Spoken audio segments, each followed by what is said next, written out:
welcome back to Foodipedia.my. Here comes to another topic.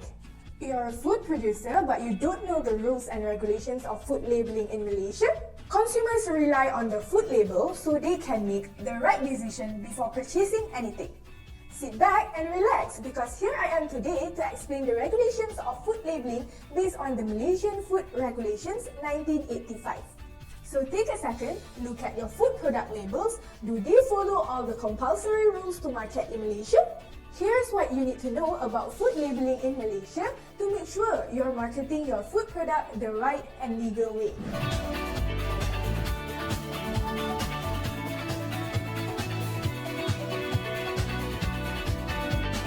Before we start, don't forget to like this video and subscribe to our channel. Let's head on to the video. Here comes for the illustrations. If you intend to include pictures on your packaging, be sure to present no misleading images of your product. For example, if you are selling a bottle of chili sauce, you can either display its ingredients such as chilies, pepper, or onions, or a picture of fried chicken with a side of the chili sauce. However, the latter must be accompanied by the wording serving suggestion or recipe so consumers are not misled by the information. So let's move on the logos on food labeling. Is your product certified halal, mesti HACCP or others? It would be a waste if you didn't float those logos on your food packaging. Smart consumers nowadays keep their eyes open for these certifications. Clarify your product. Imagine you are selling tasty foods but with just clear packaging. The next time consumers want to buy your product, they wouldn't know which is your product. Now, you have lost sales that could have been your regular customers. So do the right thing and clearly display your brand along with your product name so consumers are fully aware of their choices. Number 4, quantity of food. Another important label to present is the quantity of your food product. So, choose either to display your food product's net weight, volume, or number of content. This information helps consumers choose only what they need as they can differentiate with either other quantities of your product or other brand products. As for food in liquids, you must display both the net weight and the drain weight of the product. Moving on to the ingredients on food labeling. One of the major labeling requirements is the ingredient informations. It may seem simple enough to include all the ingredients on the label, but some food producers still make common mistakes. Contents must be stated clearly and by their common name with a specific size and specific typeface of text. Also, foods with allergens should be stated on the ingredients list to let consumers know the product may cause hypersensitivity.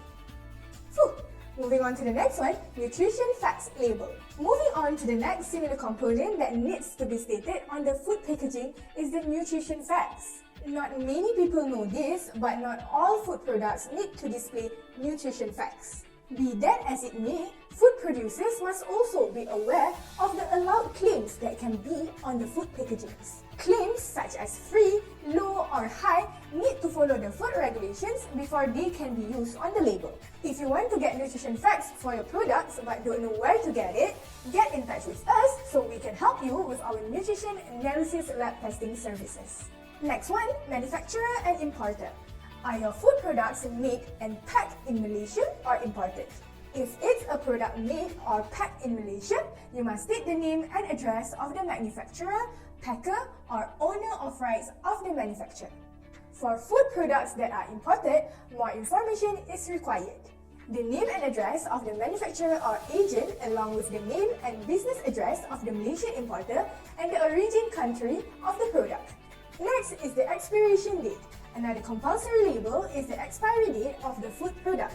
Don't take this lightly as it can risk your consumers' health and impact your brand entirely. So state the date of expiry clearly in the form of day, month, and year with text of a contrasting background. Next is barcode. If you're retailing your food product or intending to, a barcode on your packaging is compulsory. Especially if you're mass producing your products, they need an individual mark that stores information so checkout and inventory are easier. Generating barcode labels isn't all that difficult. Even online products can have their own barcode for their inventory tracking system. Nonetheless, the barcode label itself also has its own rules to follow in terms of size and margins. Descriptions on food labeling. This part is non-compulsory, but consumers appreciate those little anecdotes of the product to further confirm their choices. You can either talk about your proud company or even some fun facts about your product.